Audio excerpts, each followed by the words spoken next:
In this video, how to order from Walmart online. I will show you step by step how to place an order on Walmart online.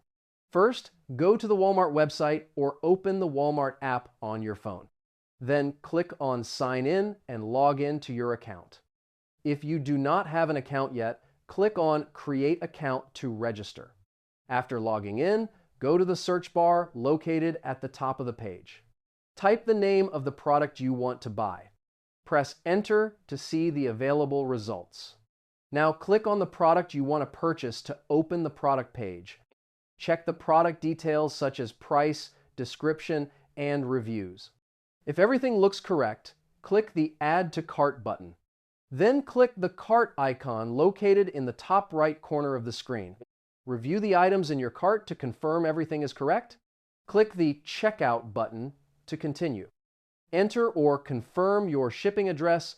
Choose the available shipping option for your location. Now select the payment method such as credit card, debit card, or PayPal.